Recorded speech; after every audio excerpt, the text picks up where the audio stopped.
छत्तीसगढ़ में पिछले 2 महीने से चल रहे आरक्षण विवाद का प्रोफेशनल कॉलेजों के दाखिले में बड़ा असर नजर आने लगा है। कुछ कोर्स तो ऐसे हैं जिनमें इस वजह से पूरा सेशन ही विवाद की भेंट चढ़ गया है।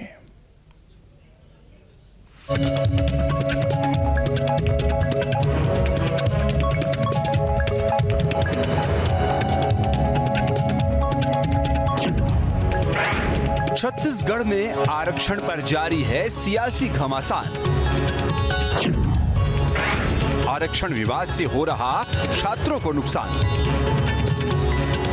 जी हां, छत्तीसगढ़ में आरक्षण पर अंतहीन सियासत जारी है। कांग्रेस बीजेपी के लिए आरक्षण एक तरह से सियासी हथियार बन चुका है। मतलब आरक्षण की आंच में एक तरफ सियासी रोटी सेकी जा रही है तो दूसरी तरफ इस आंच में छात्रों का भविष्य झुलस रहा है। जानकारी के मुताबिक आरक्षण विवाद के चलते इस बार छत्तीसगढ़ में इंजीनियरिंग की 7,000 से ज्यादा यानी 64% सीटें खाली रह गई। सबसे ज्यादा नुकसान पॉलिटेक्निक कॉलेजों को हुआ है। पॉलिटेक्निक कॉलेजों की 78% सीटें खाली रह गई। बी फार्मेसी और डी फार्मेसी की 41% सीटें खाली रह गई। सभी कोर्स में दाखिले की प्रक्रिया शिक्षा सत्र 2022-23 के अनुसार लगभग खत्म हो चुकी है। पिछली बार इंजीनियरिंग कॉलेजों में 43% दाखिले हुए थे। तब प्रवेश परीक्षा देने वाले छात्रों की संख्या सीटों के अनुपात में लगभग बराबर थी। इस बार 11,494 सीटों के लिए 12,500 छात्रों ने प्रवेश परीक्षा दी थी। इनमें से 4,192 छात्रों ने दाखिला लिया, लेकिन 7,302 सीटें खाली रह गई। इंजीनियरिंग की काउंसलिंग को आरक्षण विवाद के कारण रोकना पड़ा। अगर ऐसा नहीं होता तो अब तक 10% सीटें इंजीनियरिंग की और भर सकती थी। पॉलिटेक्निक में भी पिछली बार की तुलना में करीब 20% कम एडमिशन हुए हैं। छत्तीसगढ़ में पिछले 2 महीने से चल रहे आरक्षण विवाद का प्रोफेशनल कॉलेजों के दाखिलों में बड़ा असर नजर आने लगा है। कुछ कोर्स तो ऐसे हैं जिनमें इस वजह से पूरा सेशन ही विवाद की भेंट चढ़ गया है। सिर्फ एडमिशन लेने वाले छात्र ही नहीं बल्कि प्रतियोगी परीक्षा देने वाले अभ्यर्थियों का भविष्य भी अंधकार में दिख रहा है। जानकारी के मुताबिक छत्तीसगढ़ में 20,000 से ज्यादा सीटों के लिए हुई परीक्षाओं में 5 लाख शामिल हुए हैं। इनमें कई परीक्षाओं के लिए अधिकतम उम्र सीमा 35 और 38 वर्ष है। कई अभ्यर्थी ऐसे हैं जिनके पास प्रतियोगी परीक्षा में बैठने का ये आखिरी मौका था। ऐसे में अगर मामला अटका तो कई अभ्यर्थियों का भविष्य चौपट हो जाएगा।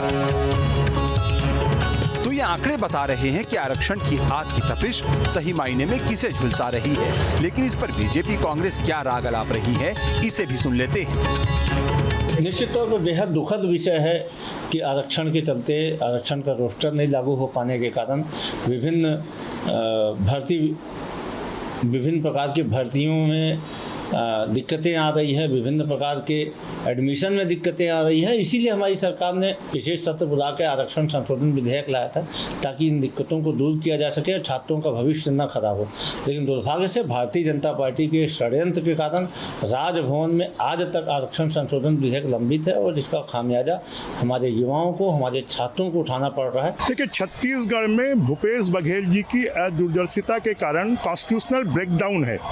छत्तीसगढ़ में भर्तियां नहीं हो रही हैं, नौजवानों को नौकरियां नहीं मिल रही हैं, कॉलेजों में, स्कूलों में एडमिशन नहीं मिल रहा है और मुख्यमंत्री जी इतने अनिर्णय की स्थिति में है कि वो किसी चीज़ का निर्णय ही नहीं कर पाते हैं और पूरे छत्तीसगढ़ के नौजवानों के भविष्य के साथ में वो खिलवाड़ कर रहे हैं और छत्तीसगढ़ के नौजवान कभी इसको माफ नहीं करेंगे। तो आरक्षण पर सियासी आलाप आपने सुना। सियासी दल एक दूसरे पर ठीकरा फोड़ने में लगे हैं, लेकिन दूसरी तरफ छात्रों और अभ्यर्थियों को अपनी किस्मत इस सियासी दांवपेच में फूटती नजर आ रही है।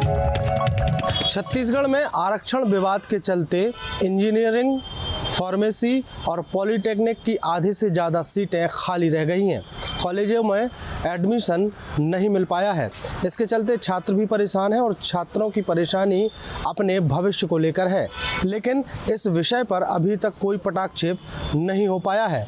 लेकिन इस मामले में सियासत खूब गर्म हो रही है। छत्तीसगढ़ का सत्ता पक्ष और विपक्ष एक दूसरे पर आरोप लगा रहे हैं। अब देखना होगा कि इस पूरे मामले में छात्रों के भविष्य का आगे क्या होता है। वीडियो जर्नलिस्ट प्रमोद देवांगन के साथ अंकुश शर्मा, न्यूज स्टेट मध्य प्रदेश, छत्तीसगढ़। अब इसमें खबर तो यह है कि इंजीनियरिंग की 7,000 से ज्यादा यानी 64% सीटें खाली रह गई। सबसे ज्यादा नुकसान पॉलिटेक्निक कॉलेजों को हुआ। पॉलिटेक्निक कॉलेजों के 78% सीटें खाली रह गई। बी फार्मेसी और डी फार्मेसी की 41% सीटें खाली रह गई। सभी कोर्स में दाखिले की प्रक्रिया शिक्षा सत्र 2022 से इसके अनुसार खत्म हो गई। और आखिर में अब आपको मध्य प्रदेश छत्तीसगढ़ की वो जानकारी देंगे जिसके बारे में शायद कम ही लोग जानते होंगे।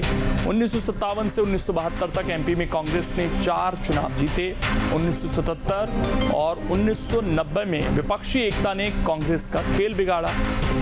इसके बाद 1993 और 1998 में कांग्रेस फिर से लगातार 2 बार चुनाव जीतती है। दिग्विजय सिंह इस सरकार का नेतृत्व करते हैं, लेकिन 2003, 2008 और 2013 में बीजेपी हैट्रिक लगाती है। 2018 में कांग्रेस जरूर अच्छी सीटें लाती है, सरकार भी बनाती है, लेकिन उसके बाद विधायक दूसरी पार्टी में चले जाते हैं और बीजेपी सत्ता में वापसी करती है।